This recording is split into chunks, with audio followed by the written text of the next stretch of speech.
الصف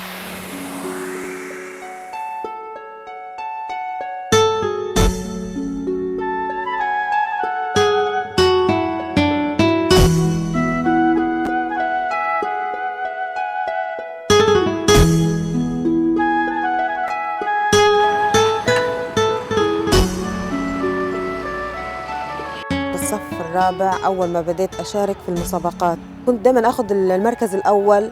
شفتني المس انزهار الشوبكي شجعتني إني أنا ممكن يكون مني يعني في زي لاعبة منتخب.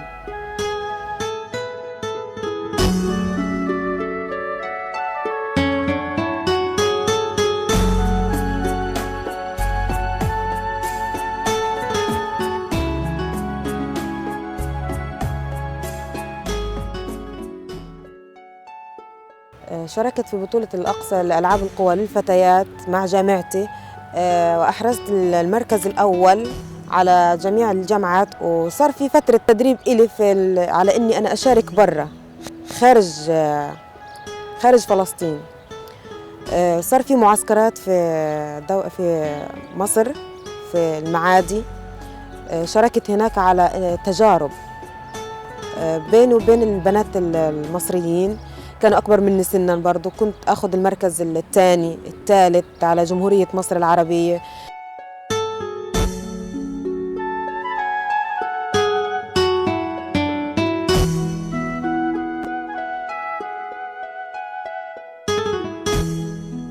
فأخذت المركز السابع على الدول العربية وحققت زمن منيح كتير. وفي بطولة الأردن برضه حققت زمن كتير حلو في سنة 2003. كان زمني في 100 متر 13 و6 أجزاء.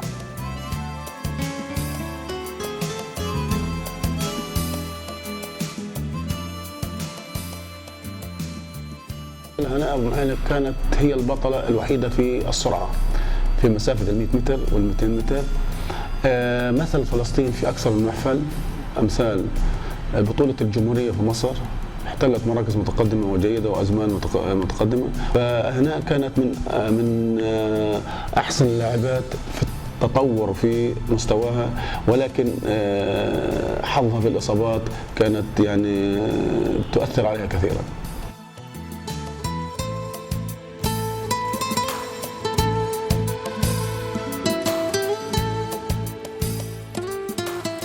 كمان من الصعوبات اللي كانت تواجهنا اللي هي الملاعب. ما كانش في ملاعب للتدريب، كانت الأرض غير صالحة إن احنا نتدرب فيها، خاصة لإلي أنا مسافاتي أنا 100 متر و200 متر ما بتصلح نهائي للتدريب.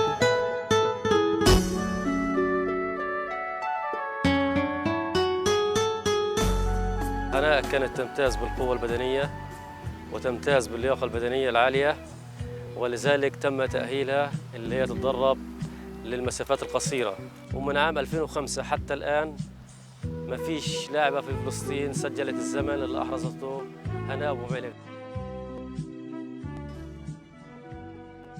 نظرة المجتمع إلي يعني أنا كيف بنت ممكن بجري بالشارع، يعني بطلع بترنج وطاقية يعني، وكيف أهلي بيسمحوا لي إني أنا أطلع هيك. يعني صار في نظرة تانية للمجتمع إله.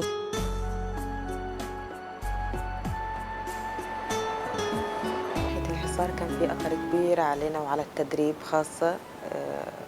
لما كنا نتدرب ما كناش نقدر نروح على التدريب، بس رغم ذلك كان في عنا دفعة، في عنا شجاعة، في عنا إرادة إنه نروح على التدريب. كانت عند الوالدة تشجعني، يعني فيش إمكانية إلا راح على التدريب.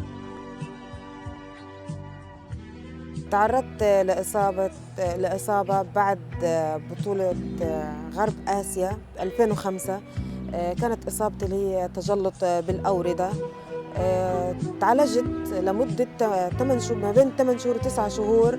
فلما رجعت فوجئت بأنه في عدم اهتمام خالص، فهذا كله يعني تقريبا سبب لي إحباط. ما استسلمتش، ضليت ماشية في التمرين. كنت أتدرب على البحر، أطلع على البحر، أروح على نوادي عشان ما أفقدش لياقتي البدنية.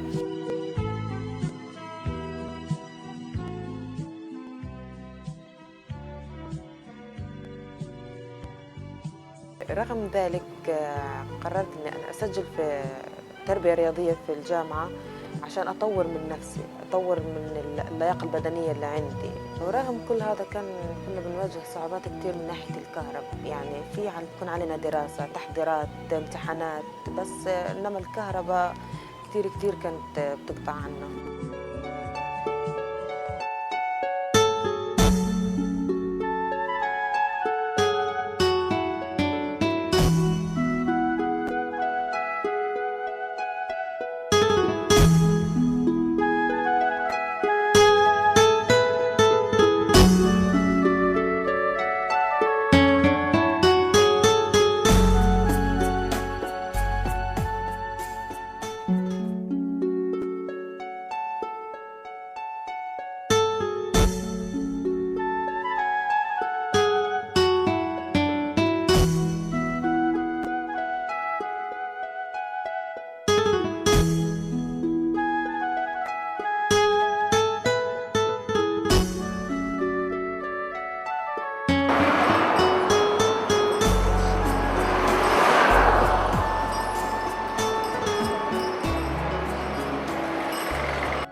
اللي رفع معنوياتي أكثر قرار اللجنة البرلمبية بتعييني لمدربة منتخب فلسطين بألعاب القوى للفتيات المعاقين، وهذا طبعا هذا كان طموحي.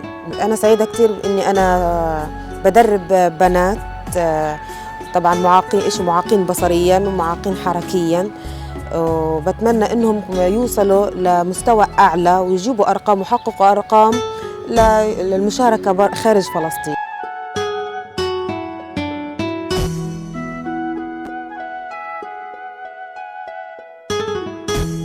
بحلم إني أنا أكون مدربة منتخب فلسطين للفتيات، أوصل لأعلى مستوى في إني أنا أدرب البنات تدريبهم حتى يشاركوا خارج فلسطين.